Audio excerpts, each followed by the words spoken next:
Good morning student. Lesson 2 Quantum Mechanical Model of Atom. So இதில் model of ஆட்டம் டாப்பிக்கில் தெரியுது. So ஆட்டமோட model எப்படி இருக்குது, ஆட்டம் இப்படி தான் இருக்கும், எலக்ட்ரான் இப்படி தான் டிஸ்ட்ரிபியூட் ஆகிருக்கும், ப்ரோட்டான்ஸ் இருக்கும், நியூட்ரான்ஸ் இருக்கும், நியூக்ளியஸ் இருக்கும். ஸோ இதெல்லாம் பற்றின எக்ஸ்ப்ளனேஷன்ஸை கூட எக்ஸ்ப்ளனேஷன்ஸ் பார்க்க போகிறது வந்து இந்த லெசனில் தான். ஸோ இதை பற்றின நிறைய சயின்டிஸ்ட் என்ன செஞ்சுருக்காங்கன்னா நிறைய எக்ஸ்பெரிமெண்ட் பண்ணி டிஸ்ட்ரிபியூட் பண்ணியிருக்காங்க. இதெல்லாம் நீங்கள் சின்ன கிளாஸில் நிறைய படிச்சிருப்பீங்க. ஜே தாம்சன்ஸ் வந்து ஒரு எக்ஸ்பெரிமெண்ட் பண்ணார். அப்புறம் ரூதர்ஃபோர்ட் எக்ஸ்பெரிமெண்ட்ஸ் எல்லாமே பண்ணாங்க. அப்புறம் தாம்சன் செஞ்ச மாடல் வந்து தப்பு, அதனால் ரூதர்ஃபோர்ட் நான் ஒரு எக்ஸ்ப்ளனேஷன் பண்ணுறேன்னு சொல்லிட்டு ஒரு எக்ஸ்ப்ளனேஷன் பண்ணார். ஸோ அதை பற்றி தான் இப்போ இதில் பார்க்க போகிறோம். So Rutherford bombarded a thin gold foil with a stream of fast moving alpha particles. So ஒரு தங்க தகடு மாதிரின்னு சொல்லுவாங்க, அதை ஒரு ஃபாயில் மாதிரி பிளேட் மாதிரி எடுத்துக்கிறாரு. அதில் ஆல்ஃபா ரேஸை பாஸ் பண்ணி என்ன நடக்குதுன்னு அப்சர்வ் பண்ணுறாரு. So first most of the particles alpha particles இது passed through the foil. So அது அந்த ஃபாயில் வழியாக உள்ளே போய் அந்த பின்னாடி இருக்க அந்த பிளாக் கலரில் அந்த போர்டில் வந்து டச் ஆகுது. And then some of them were reflected through a small angle. So ஆனால் அதுக்கப்புறம் பாருங்களேன், ஒரு சிலது என்ன செய்யுதுன்னா ஸ்ட்ரைட்டாக போகாமல் கொஞ்சம் டைரக்ஷன் மாதிரி போகுது. Very few alpha particles were reflected back by 180 degree. So கொஞ்சம் ஆல்ஃபா பார்ட்டிகல் என்ன செய்யுது, பேக், ஸோ இந்த பக்கம் ரிட்டர்ன் ஆகுது பாருங்களேன், இந்த மாதிரி ரிட்டர்ன் ஆகுது. அது எதனாலன்னா அந்த ரேஸ் வந்து 180 டிகிரிக்கு வந்து ரிட்டர்ன் ஆகுது அப்படின்னு சொல்லிட்டு அப்சர்வ் பண்ணியிருக்காரு. இந்த அப்சர்வேஷன் பேஸ் பண்ணி தான் ஸோ அந்த இது வந்து பாசிட்டிவ்லி சார்ஜ் நியூக்ளியஸாக இருக்கணும். நியூக்ளியஸ் வந்து அந்த நியூக்ளியஸ்குள்ளே பாசிட்டிவ் சார்ஜ் இருக்கணும். எலக்ட்ரான்ஸ் வந்து அதை அரவுண்ட் பண்ணி இருக்கணும் ஹை ஸ்பீடில் அப்படின்னு சொல்லிட்டு அவர் அரேஞ்ச் பண்ணார். அண்ட் எலக்ட்ரோ மேக்னெட்டிக் ரேடியேஷன்ஸ் மூலயமா அந்த எலக்ட்ரான்ஸ் வந்து மூவ் ஆகிட்டு இருக்கிறதுனால அதோட ரேடியேஷன்ஸ் வந்து எனர்ஜி லெவலை லூஸ் பண்ணிக்கிட்டே இருக்குது. எலக்ட்ரான்ஸ் மூவ் ஆக கண்டினியூஸாக எனர்ஜி என்ன செய்யுது, லூஸ் ஆகிட்டே இருக்கிறனால அதோட கொலாய்டு ஸ்டேட் வந்து கொலாப்ஸ் ஆகவும் ஆரம்பிக்கும் அப்படின்னு சொல்லிட்டு எக்ஸ்பிளைன் பண்ணார். ஆனால் இவர் வந்து ஆட்டமோட ஸ்டெபிலிட்டியை பற்றி எக்ஸ்பிளைன் பண்ணவே இல்லை. அண்ட் தென் ஆட்டம்குள்ளே எப்படிலாம் எலக்ட்ரான்ஸ் டிஸ்ட்ரிபியூட் ஆகிருக்குன்னு சொல்லிட்டும் அவர் எக்ஸ்பிளைன் பண்ணவே இல்லை. ஸோ நியூக்ளியஸ் அந்த எனர்ஜிஸும் எப்படி இருக்குன்னு எக்ஸ்பிளைன் பண்ணல. ஜஸ்ட் அதில் ப்ரோட்டான்ஸ் இருக்கணும் அண்ட் எலக்ட்ரான் அதை அரவுண்ட் இருக்கணும்னு மட்டும்தான் எக்ஸ்பிளைன் பண்ணார். And mark the 3 பாயிண்ட்ஸ்ப்பா.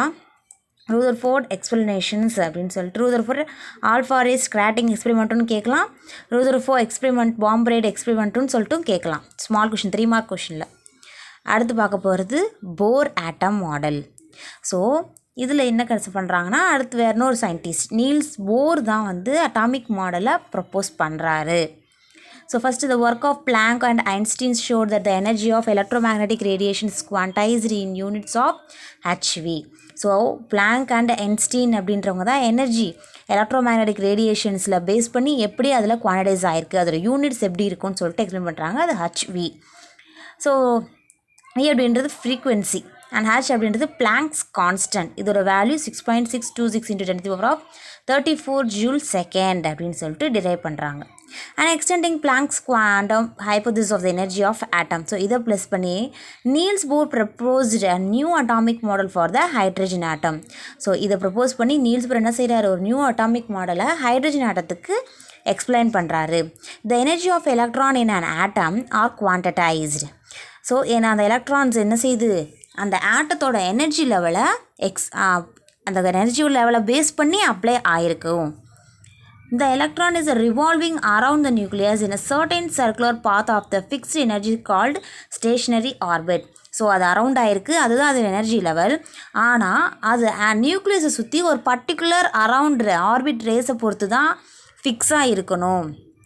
அதை வச்சு தான் அந்த ஒரு எனர்ஜி ஒவ்வொரு எலக்ட்ரானோட எனர்ஜி லெவலை பேஸ் பண்ணி தான் அந்த ஆர்பிட்டில் அது ஃபிக்ஸ் பண்ணியிருக்க முடியும். ஸோ அதை தான் அதனால் ஸ்டேஷனரி ஆர்பிட் அப்படின்னு சொல்லிட்டு மீன் பண்ணுறாரு. Electron can revolve only in those orbit in which the angular momentum. So அந்த மாதிரி அதுக்குள்ளே அந்த ஆர்பிட்டில் நியூக்ளியஸை சுற்றி அரல்வ் ஆகுதுனால அது ஆங்குலர் மொமெண்டம்னு சொல்லிட்டும் மீன் பண்ணுறாரு. அது MVR. So the electron must be equal to the integral multiple of h by 2 pi. So அந்த angular momentum இந்த ரேஞ்சில் ஆர்பிட்டில் வந்து எலக்ட்ரான் டிஸ்ட்ரிபியூட் ஆயிருக்கிறனால இதை மஸ்ட் எதுக்கு ஈக்குவல் பண்ணுறாங்கன்னா integral multiple of h by 2 பைக்கு ஈக்குவல் பண்ணுறாங்க. So mvr is equal to n amount of எவ்வளோ அமௌண்ட் அந்த ஆர்பிட்ஸ் இருக்குது அப்படின்றது. ஸோ nh by 2 pi. ஸோ என்ன அப்படின்றது 1 2 3 ஆர்பிட்ஸ் எவ்வளோ போகுதுன்றதை பேஸ் பண்ணி. And then as long as an electron revolves in the fixed stationary orbit, it does not lose its energy. However, when an electron jumps from higher energy state to lower energy state, the excess energy is emitted as radiation. The frequency of emitted radiation is E2 minus E1 is equal to hv. So இந்த மாதிரி electrons வந்து நியூக்ளியஸை சுற்றி ஒரு fixed stationary ஆர்பிட்டில் revolve ஆகிட்டு இருக்கும்போது ஒரு particular energy does not, அது energy லெவலில் கண்டிப்பாக அது விட போகிறது கிடையாது. ஆனால் எலக்ட்ரான் ஒரு ஆர்பிட்லேருந்து இன்னொரு ஆர்பிட்டுக்கு சேஞ்ச் ஆச்சு அப்படின்னா, ஹையர் எனர்ஜி ஸ்டேட்லேருந்து லோயர் எனர்ஜி ஸ்டேட்டுக்கு சேஞ்ச் ஆச்சு அப்படின்னா, இந்த ஸ்டேட் வேரியேஷனை பொறுத்து அது சேஞ்ச் ஆகும்போது ஒரு பர்டிகுலர் எனர்ஜி எமிட் ஆகும். As that is radiation. So E2 minus E1 is equal to hv. So நம்ம இப்போ பார்க்க போகிறது frequency. So V is equal to E2 minus E1 by h. Conversely, when suitable energy is supplied of an electron, it will jump from some energy orbit a higher energy orbit. So ஒரு particular energy நம்ம கொடுக்குறோம், அதில் ஒரு energy higher ஸ்டேட்லேருந்து lower ஸ்டேட்டுக்கு change ஆகுது. So applying Bohr's postulates to hydrogen like atom. So இதை வந்து போர் போஸ்டுலேட்ஸ் என்ன செய்கிறார், ஹைட்ரஜன்ஸ் ஆட்டமில் லைக் ஒர்க் அவுட் பண்ணுறாருன்னு சொல்லிட்டு முன்னாடி பார்த்தோம். ஸோ ஒரு எலக்ட்ரான் சச்சஸ் ஹைட்ரஜன் He ப்ளஸ் அண்ட் எலைட் 2+ எலக்ட்ரான்ஸ். ஸோ ஹைட்ரஜன் இருக்குது, ஹீலியம் இருக்குது, லித்தியம் இருக்குது. ஹைட்ரஜன் அப்படின்றது 1 எலக்ட்ரான் ஸ்பெசிமன், அதே இதுதான் ஹீலியமும். Lithium also 3 electrons. ஆனால் ஃபஸ்ட்டு ஆர்பிட்டாலில் 2 எலக்ட்ரான் ஃபில் ஆயிடுச்சு அப்படின்னா அதுக்கு இன்னும் ஒரு எலக்ட்ரான் தான் பேலன்ஸ் இருக்கும். ஸோ அதுவுமே இந்த போஸ்ட்லேட்ஸில் அப்ளை ஆகும். And the radius of nth ஆர்பிட்டா and the energy of the electron revolving in the nth orbit were derived. So இதில் நம்ம பார்க்க போகிறதுனா அந்த nth, அந்த கடைசி லாஸ்ட் எலக்ட்ரான் எந்த ஆர்பிட்டில் இருக்கோ அந்த nth எலக்ட்ரானை பற்றி தான் இது எக்ஸ்பிளைன் பண்ணும். அந்த nth அமௌண்ட் ஆஃப் ஆர்பிட்டில் ப்ரெசென்ட்டாக இருக்க எலக்ட்ரானை எவ்வளோ எனர்ஜி நம்ம யூஸ் பண்ணி நம்ம எக்ஸ்பிளைன் பண்ண முடியும், ரெவால்வ் பண்ண முடியும்.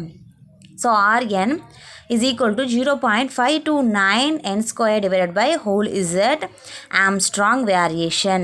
அதே இது எலக்ட்ரான் எமிட் ஆகிறது ரேஞ்சை பொறுத்து En is equal to minus 13.6 z square divided by n squared.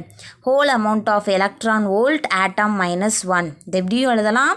அப்படி இல்லைனா whole ratio of அந்த electron வேல்யூஸோட value minus 13 12.8 divided by n squared is z squared kilojoule mole minus 1 divide பண்ணலாம். இதை பற்றி நம்ம டீட்டெயிலாக வந்து 12th ஸ்டாண்டர்டில் படிக்கலாம். You just understand the basic concepts of Bohr model and limitations of Bohr models என்னென்ன அப்படின்னா, போர் ஆட்டம் வந்து எல்லாம் அப்ளை பண்ண தான் செய்யுது. But it applies only the species having 1 electron சச்சஸ் hydrogen to lithium. So அவர் ஒரே ஒரு எலக்ட்ரான் பேஸ் பண்ணி மட்டும்தான் எக்ஸ்பிளைன் பண்ணார். அதனால் அவ்வளோ அமௌண்ட் ஆஃப் எலமெண்ட்ஸுக்கு மட்டும்தான் நம்ம யூஸ் பண்ண முடியும். மல்டி எலக்ட்ரான், நிறைய எலக்ட்ரான் இருக்கக்கூடிய அந்த சோடியம், பொட்டாசியம், அலுமினியம், இதெல்லாம் நிறைய எலக்ட்ரான், அட்டாமிக் நம்பர் நிறையா இருக்கும். அந்த மாதிரி எலமெண்ட்டுக்கு நம்மளால் யூஸ் பண்ண முடியாது. இது ஒரு ஃபால்ட்டாக இருந்தது. And then it was usually explained the splitting of spectral lines, the presence of magnetic field, Zeeman effect or an electric field of Stark effect. So இது என்ன செய்யும்னா, இட்ஸ் Zeeman effect அப்படின்றது மேக்னெட்டிக் ஃபீல்டில் அந்த அட்டாமிக் ஒர்க் எப்படி இருக்குது.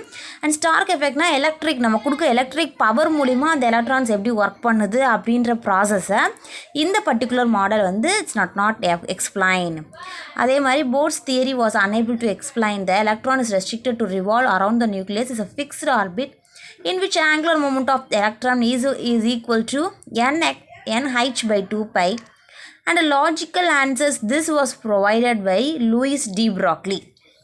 So அது இப்போ ஃபிக்ஸ்டு போர்ஷன் ஆர்பிட்டில் ஃபிக்ஸாக இருக்குது, அதே ஆர்பிட்டல் ரிவால்வ் ஆகுது. அண்ட் தென் அதோட ஆங்குலர் மொமெண்டம் இந்த வேல்யூ தான் சொல்லிட்டு அவர் எக்ஸ்பிளைன் பண்ணியிருக்காரு. இந்த லாஜிக்கல் ஆன்சரை தான் லூயிஸ் டி பிராக்லியும் ப்ரூவ் பண்ணியிருக்காங்க. ஸோ இதோட டிஃபால்ட் என்ன, மேக்னெட்டிக் ஃபீல்டு, எலக்ட்ரிக் ஃபீல்டை எக்ஸ்பிளைன் பண்ணல. அண்ட் தென் மல்டிபிள் எலக்ட்ரான் கான்செப்டையும் இதை எக்ஸ்பிளைன் பண்ணலை.